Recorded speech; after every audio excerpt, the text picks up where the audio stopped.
في حياتنا بنفتكر إن كل تصرف بيعدي يبقى انتهى خلاص، لكن الحقيقة إن في يوم هتحاسب على كل حاجة عملتها. والسؤال هنا، هل ممكن الإنسان يدفع تمن أخطائه من أقرب الناس ليه؟ النهاردة معانا قصة حقيقية مؤثرة جدا بعنوان فاتورة حساب. تخيل معايا إنك فجأة تبقى غريب جوه بيتك، مش بس كده، ده كمان تبقى منسي، كأنك ما كنتش موجود أصلا. كاتب الرسالة بيقول: أنا بكتب الرسالة دي مش بس علشان أحكي، يمكن لأول مرة بعد ما فقدت صديق عمري، الشخص الوحيد اللي كنت بقدر أتكلم معاه في كل حاجة، لكن كمان علشان محدش يغلط غلطتي. مشكلتي باختصار إني كنت في يوم من الأيام موظف كبير، ليا مكانة وليا كلمة مسموعة، محبوب من زمايلي ومقدر من رؤسائي. وفي بيتي كنت الأب، صاحب القرار، الكل بيحترمني. لكن فجأة كل ده اختفى من يوم ما طلعت على المعاش، كأن الدنيا اتقلبت. زمايلي نسيوني وده ممكن أتفهمه، لكن اللي مش قادر أفهمه إزاي أسرتي نفسها تنساني.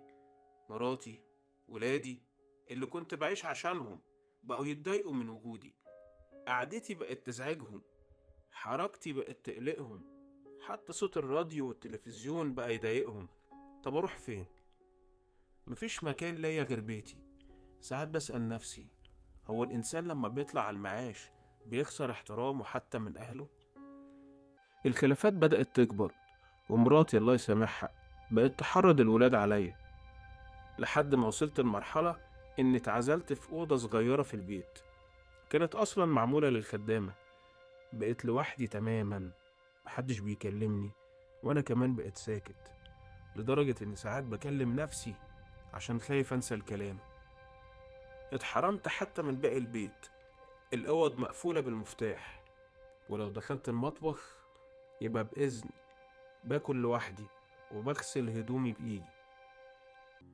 يمكن حد يقول ده ضعف، لكن الحقيقة اللي ما جربش الألم ما يفهموش.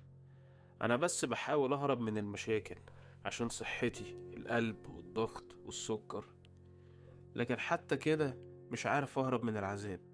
أي مشكلة بتحصل كلهم بيقفوا ضدي، أيام وأسابيع من غير كلمة واحدة. والبيت اللي أنا كنت عماده بقى كله بيدور حواليا من غير أي تدخل مني.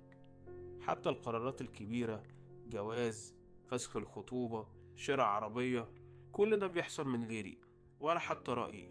ولما بعرف بتخنق من الزعل، وافتكر ازاي كانت كلمتي زمان هي القرار. لكن خلينا أكون صريح معاكم، يمكن اللي أنا فيه دلوقتي هو نتيجة حاجة عملتها زمان. أنا كمان قصرت في حق أبويا، نسيته عشان أرضي بيتي، وسبته لوحده وهو محتاجني. يمكن ده جزائي. ودلوقتي أنا محتار، أعمل إيه؟ أسيب البيت؟ أطلق مراتي؟ أتجوز تاني؟ ولا أهرب من كل ده؟ أنا تايه ومش لاقي حد ينصح. دي كانت قصة فاتورة حساب. دلوقتي السؤال ليكم، هو اللي بيحصل معاه ده عدل ولا ظلم كبير؟ وهل فعلا الإنسان ممكن يدفع تمن أفعاله وبنفس الطريقة؟ لو أنت مكانه كنت هتعمل إيه؟ مستني رأيكم في التعليقات، وخلونا نناقش مع بعض، يمكن رأيك يفرق في حياة حد.